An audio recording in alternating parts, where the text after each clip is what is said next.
اس دنیا میں گمراہی کی سب سے بڑی وجہ آبا پرستی، بزرگ پرستی، علماء کی اندھا دھند پیروی ہے بغیر دلیل کے۔ لیکن یہ معاملہ دنیا تک نہیں ہے صرف، اگر دنیا میں نقصان ہونا ہوتا تو خیر تھا، 40-50 سال کی کسی زندگی برباد کر دی کسی کی، خیر ہے، لیکن بھائیو اس سے اربوں کھربوں سال کی ہمیشہ کی زندگی ان علماء کی وجہ سے برباد ہونے والی ہے۔ ان علماء سے مراد جو علماء سو ہے، علماء کرائم اور بزرگان بے دین، علماء کرام اور بزرگان دین مراد نہیں، وہ تو حزب اللہ ہیں، ان سے ہی تو دین سیکھنا ہے، لیکن اسے یہ نہیں کہنا کہ آپ کیا فرماتے ہیں بیچ اس مسئلے کے، یا حضرات کیا فرماتے ہیں، اسے پوچھنا ہے اللہ کیا فرماتا ہے، رسول اللہ کیا فرماتے ہیں، صحابہ کا عمل کیا ہے صلی اللہ علیہ وسلم رضی اللہ عنہم اجمعین۔ اب بھائیو آخرت میں جو انجام ہونے والا ہے، یہ الحمدللہ یہ اتنی انٹلیکچوئل گفتگو ہے، کسی بندے کے لیے میں سمجھتا ہوں یہ بنیادی گفتگو ہے یہ مسئلہ سمجھانا کہ یہ علماء کے پیچھے چل کے آخرت برباد ہونے والی ہے، اور قرآن پاک میں کیٹیگوریکل مینشن ہے، 2 مقامات، ویسے تو درجنوں ہیں لیکن 2 امپورٹنٹ ترین ایپیکس جو ہیں وہ میں نے چوز کیے ہیں۔ پہلا ہے سورۃ الفرقان کی آیت نمبر 27 سے 30 تک، بسم اللہ الرحمن الرحیم، وَيَوْمَ يَعُضُّ الظَّالِمُ عَلَى يَدَيْهِ، اس دن ظالم شخص اپنا ہاتھ چبا کے منہ میں ڈالے گا، ایسا حیران ہوگا یہ کیا ہے، بزرگوں کے پیچھے میں رگڑا گیا، میں نے تو یہ سمجھا تھا انہوں نے مجھے چھڑانا ہے، یہ تو خود ہی ادھر جا رہے ہیں۔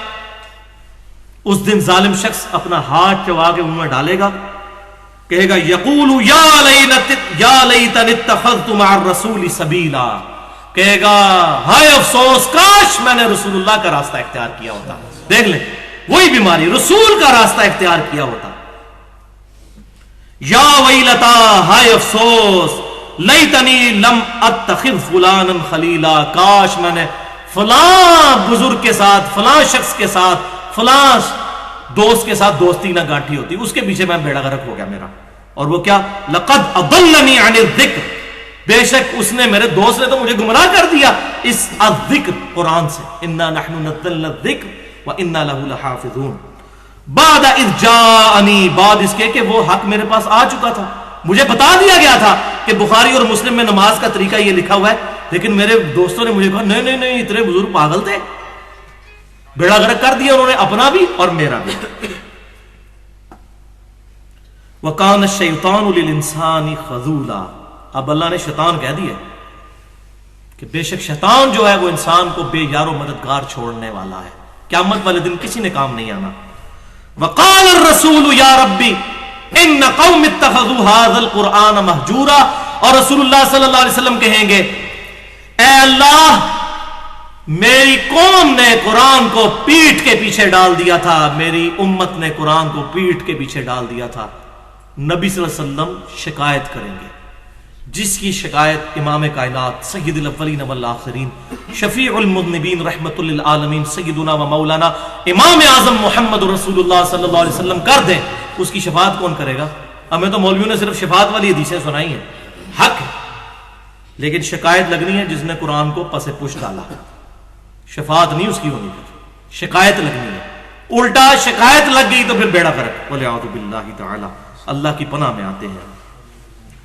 دوسرا موقع سورۃ الاحزاب کی آیت نمبر 66 اور 68، یوم تقلب وجوہہم فی النار، جب قیامت والے دن ان کے چہرے آگ پر تلے جا رہے ہوں گے، الٹ پلٹ کیے جا رہے ہوں گے، جیسے یہ سیخ کباب، تو اللہ تعالیٰ ہمارے ان کے چہرے جب آگ پر الٹ پلٹ کیے جائیں گے، یقولون یا لیتنا اطعنا اللہ و اطعنا الرسول، یہ کہیں گے ہائے افسوس کاش ہم نے اللہ کی اطاعت کی ہوتی، اس کے رسول کی ہوتی صلی اللہ علیہ وسلم۔ آگے بیماری بھی آ جائے گی کہ کیا ہے، وہ ساتھ ہی آگے وقالوا ربنا انا اطعنا سادتنا وکبرانا، یہ وہی اے رب ہمارے، ہم نے تو دنیا میں اطاعت کی تھی اپنے سعادت مند لوگوں کی، بڑے بڑے نورانی چہرے والوں کی، کہتے ہیں بڑا خوبصورت چہرہ ہے، یہودیوں کے بھی چہرے بڑے خوبصورت ہیں۔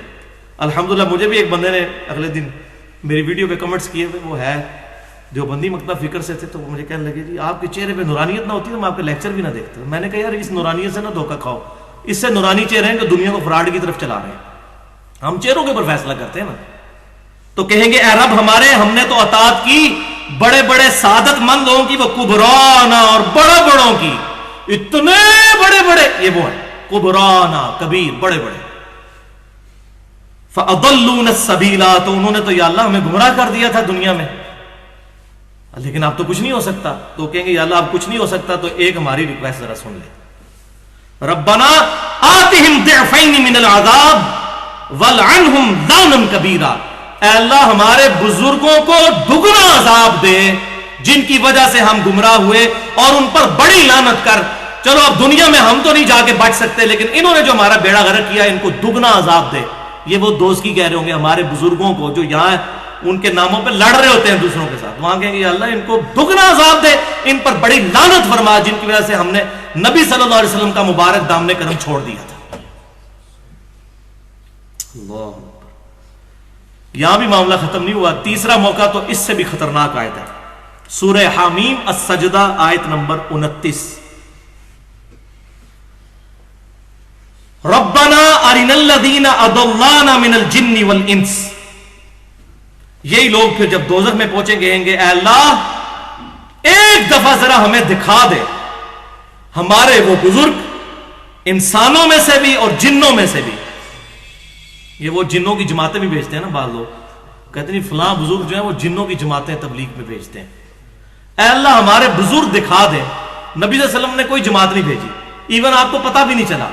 قرآن میں آیا کہ نبی صلی اللہ علیہ وسلم فرما دیجئے کہ مجھ پر اللہ کی طرف سے وحی ہوئی ہے کہ چند جن وہاں سے گزر رہے تھے، انہوں نے میرا کلام سنا، انہوں نے اسلام قبول کیا اور اسلام کی دعوت پیش کرنا شروع کر دی. لیکن آج ہمارے بزرگ جو ہیں وہ کچھ رائے ونڈ میں بیٹھے ہوئے وہ کہتے ہیں کہ بزرگوں کی جماعتیں بیچتے ہیں جنوں کی.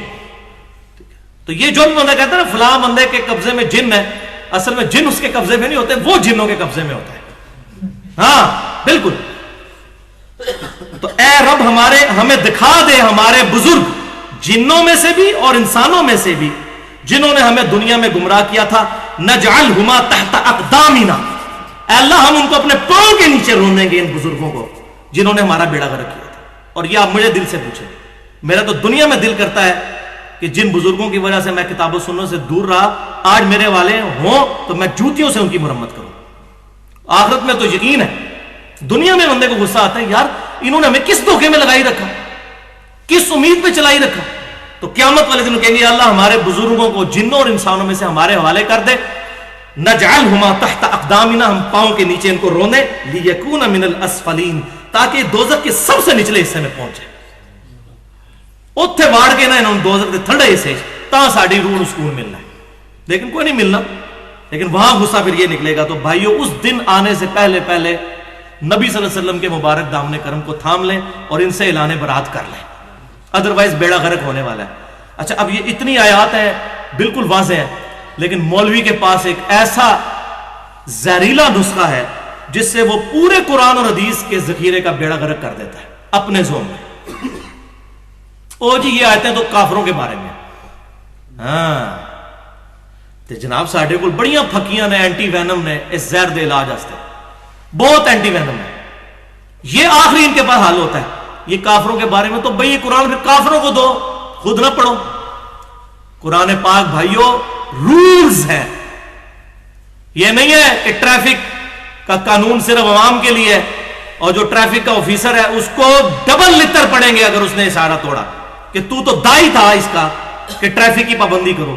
تو مسلمان کے لیے تو ڈبل عذاب ہے اگر وہ قرآن و سنت کی مخالفت کرتا ہے. کافر تو کافر ہے. تو یہ بالکل بات غلط ہے. قرآن پاک کے بارے میں ہے جسے فٹ اس کو گفٹ، جس پہ کوئی رول لگتا ہے قرآن کی آیت وہ اس پر اپلائی ہوگی، چاہے وہ کافر ہے چاہے مسلمان ہے. یہ بالکل دو نمبری کرتے ہیں جو یہ بات کرتے ہیں، اور میں اب اس کو پروف بھی کر دیتا ہوں الحمدللہ. مسند امام احمد میں تو بالکل گاڑا فتویٰ ہے نبی صلی اللہ علیہ وسلم کا کہ نمازی کے لیے قیامت والے دن نماز نور، نجات اور دلیل ہوگی، اور بے نمازی کے لیے نہ تو نور ہوگا نہ نجات نہ دلیل، الٹا اس کا حشر فرعون، حامان اور قارون کے ساتھ ہوگا والعیاذ باللہ تعالی. اب کوئی گنجائش باقی نہیں رہتی. لیکن آپ کو پتا ہے کہ پھکی والے جواب کے بغیر کام نہیں چلتا. میں نے علمی طور پہ تو بتا دیا کہ یہ رولز اینڈ ریگولیشن. پھکی والا الزامی اینٹی وینم جواب کیا ہے؟ بڑا آسان طریقہ ہے یہ چیک کرنے کا. ایک بریلوی مکتبہ فکر کے کسی بندے سے پوچھے کہ بھائی یہ قرآن پاک میں جو آیت ہے کہ قیامت والے دن لوگ کہیں گے اے اللہ ہمارے بزرگوں کو ڈبل عذاب دے اور ان پر لعنت کر جن کی وجہ سے ہم گمراہ ہوئے، تو آپ کا کیا خیال ہے؟ یہ اشرف علی تھانوی صاحب جو کلمہ پڑھواتے تھے لا الہ الا اللہ اشرف علی تھانوی رسول اللہ، اس کو انہوں نے انڈورس کیا تھا ان کے اپنے مرید کے کلمے کو، تو یہ مرید قیامت والے دن اللہ سے نہیں کہے گا کہ یا اللہ ہمارے اس بزرگ کو دگنا عذاب دے جس نے میرے اس کلمے کو انڈورس کیا؟ ہاں جی بالکل کہے گا، انہی کے بارے میں آئے، اس کو نہیں پہ نظر آئے گا یہ کافروں کے بارے میں، کہے گا بالکل بالکل ایسے ہی۔ اسی طریقے ایک دیوبندی کے پاس چلے جائیں، اس کہیں گے ہمارے جو اتنے بڑے بڑے علماء ہیں انہوں نے احمد رضا بریلوی صاحب کی کافی غلطیاں نکالی ہیں، وہ کافی ان کے عقائد میں خرابیاں تھیں، اب لوگ تو احمد رضا بریلوی صاحب کے پیچھے چل رہے ہیں، اور قرآن پاک میں آیت ہے کہ یہ جو چلنے والے پیچھے ہیں نا، یہ قیامت والے دن کہیں گے اللہ ہمارے بزرگوں کو دگنا عذاب دے جن کی وجہ سے ہم گمراہ ہوئے، تو یہ احمد رضا بریلوی صاحب کو پھر دگنا عذاب، ہاں جی بالکل ہوگا، کیوں نہیں ہوگا؟ پھر یہ کہیں گے۔ ادھر ایک مولوی اتنا بڑا دیوبندی مولوی جس نے کہا ہے ہم نے تو کشف کے ذریعے دیکھا ہے کہ اس روئے ارض پہ سب سے زیادہ عذاب احمد رضا بریلوی صاحب کو قبر میں ہو رہا ہے، بولے اعوذ باللہ تعالی، یہاں تک کشف پہنچتے ہیں پھر ان کے۔ تو یہ سارے فارمولے نا دوسروں کے لیے، پھر ادھر آیت بھی کافروں کے بارے میں نہیں رہے گی، کہیں گے نہیں جی نہیں اس میں تو واضح ہے جو بھی۔ اسی طریقے سے اب آپ سب کے لیے مجھے بتائیے، غلام احمد قادیانی کوئی یہودی عیسائی تو نہیں تھا، مسلمانوں میں سے ہی الگ ہوا نا۔ غلام احمد قادیانی کے جو پیروکار غلام احمد قادیانی کے پیچھے چل کر اپنا عقیدہ برباد کر رہے ہیں، کیا قیامت والے دن وہ نہیں کہیں گے کہ اللہ غلام احمد قادیانی کو ڈبل عذاب دے جس کی وجہ سے ہم گمراہ ہوئے؟ کہیں گے۔ تو آپ وہ کہیں گے یہ کافروں کے بارے میں، وہ جی قادیانیوں کو ہمارے علماء نے کافر قرار دے دیا، آپ کے علماء نے تو سب کو ہی کافر قرار دیا ہوا ہے، کھول کے دیکھیں فتوے، مجھے بتائیں کس عالم کے بارے میں فتویٰ چاہیے؟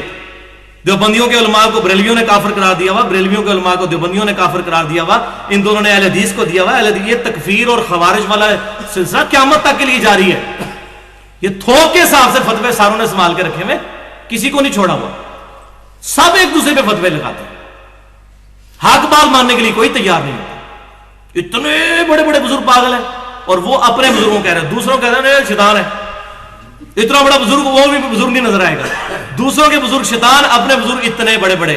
تو میں وہی ننگا جملہ بولوں گا بھائیوں، ان کو پھر کہنا چاہیے قادیانی صرف اس لیے کافر ہے کہ آپ کے امی ابو قادیانی نہیں تھے، ورنہ آپ کے امی ابو قادیانی ہوتے تو طارق جمیل صاحب بڑے عالم نہ ہوتے، بلکہ پھر غلام احمد قادیانی بڑے عالم ہوتے، پھر ڈاکٹر طاہر القادری صاحب بڑے عالم نہ ہوتے، غلام احمد قادیانی بڑے عالم ہوتے، پھر آپ کو کوئی اور ڈاکٹر ذاکر نائک بڑا عالم نہ نظر آتا، آپ کو غلام احمد قادیانی بڑا عالم نظر آتا۔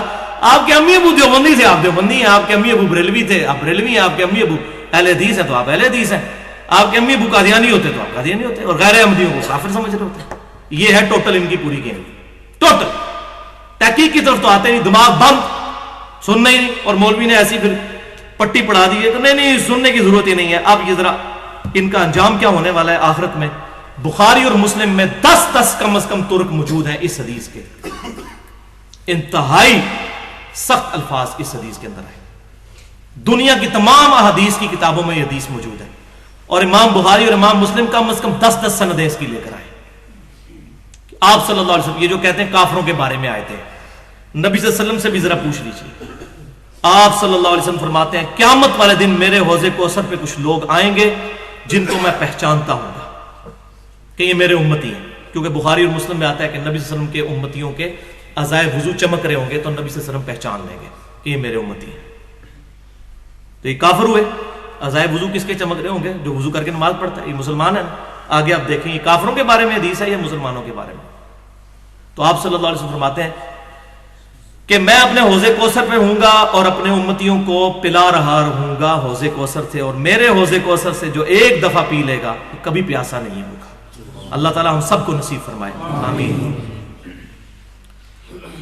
آپ صلی اللہ علیہ وسلم فرماتے ہیں میں اپنے حوض کوثر پہ جب امتیوں کو پلا رہا ہوں گا تو میرے کچھ امتی آئیں گے سامنے، ان کو جب میں پلانے لگوں گا ان کے اور میرے درمیان دیوار کھڑی کر دی جائے گی، اور مجھے کہا جائے گا اے اللہ کے رسول صلی اللہ علیہ وسلم ان کو مشروب نہیں پلانا۔ نبی صلی اللہ علیہ وسلم کہیں گے اے اللہ یہ میرے امتی ہیں، اعضائے وضو بھی چمک رہے ہیں، حضور نے پہچان لیے کافر کوئی نہیں ہے، مسلمان ہی ہے، ہاں بھگوڑے مسلمان ہیں، اس قسم کے جو بزرگ پرستی میں مبتلا تھے۔ اور یہ بات یاد رکھیے گا، ہم کسی کی تکفیر نہیں کرتے، بریلوی، دیوبندی، اہل حدیث، شیعہ، جو بھی اہل قبلہ ہے، ہم کسی کی کوئی تکفیر نہیں کرتے، اس کی غلطی پوائنٹ آؤٹ کرتے ہیں۔ یہ خوارج کا طریقہ ہے کسی کو کافر قرار دینا۔ ہم سب کو مسلمان سمجھتے ہیں الحمدللہ۔ ہاں جہاں پر غلطی لگی ہے، غلطی کو غلطی کہتے ہیں، یہ ہے سولوشن اینڈ، پرابلم اینڈ پہ نہیں آنا چاہیے۔ تو آپ صلی اللہ علیہ وسلم فرماتے ہیں کہ مجھے کہا جائے گا اللہ کے رسول آپ کو نہیں پتا آپ کے بعد یہ لوگ دین سے الٹے قدم پھر گئے تھے اور انہوں نے دین میں بدعتیں جاری کر دی تھیں۔ تو آپ صلی اللہ علیہ وسلم فرماتے ہیں اس وقت میں کہوں گا سحقن سحقن لمن غیر بعدی، سحقن سحقن لمن بدل بعدی، ان پر پھٹکارو، ان کو مجھ سے دور کر دو جنہوں نے میرے بعد میرے دین کو بدل دیا، والعیاذ باللہ تعالی۔ یہ حدیث روایت کر کے سیدنا عبداللہ بن ابی ملیکہ رحمت اللہ علیہ تابعی، جنہوں نے صحابہ سے یہ حدیث سنی، اس حدیث کے ساتھ کہا کرتے تھے اے اللہ ہم تجھ سے دعا کرتے ہیں کہ ہم تیرے نبی کی دنیا سے رخصتی کے بعد، وفات کے بعد ان کے دین سے الٹے قدم نہ کریں، آمین۔ یہ وہ دعا کیا کرتے تھے، یعنی وہ تعویل اس نے تفسیر بھی کر دی کہ یہ ہے ہی مسلمانوں کے بارے میں۔ تو اب یہ جو کہنا کافروں کے بارے میں آیات ہیں مسلمان، یہ کون لوگ ہیں؟ جسے فٹ اس کو گفٹ۔ تو قرآن پاک رولز اور ریگولیشن کی بک ہے، یہ کسی ایک گروہ کے لیے نہیں، پوری انسانیت کے لیے ہے۔ اس میں رولز ہیں، جو بندہ اس کو وائلیٹ کرتا ہے اس کو سزا ملے گی۔ حتیٰ کہ سورۃ الاحزاب کھول کے دیکھیں، اللہ تعالیٰ فرماتا ہے نبی کی بیویوں تم عام عورتوں کی طرح نہیں ہو، اگر تم نے بے حیائی کی تمہیں دگنا عذاب دوں گا۔ دیکھ نبی کی بیویوں، مسلمان کہہ رہے جی میری خیر ہے، کلمہ پڑھ لیا ایک بار بس انشاءاللہ جنت میں ہی جائیں گے۔ تل کا امانیہم، یہ ان کی وشفل تھنکنگز ہیں۔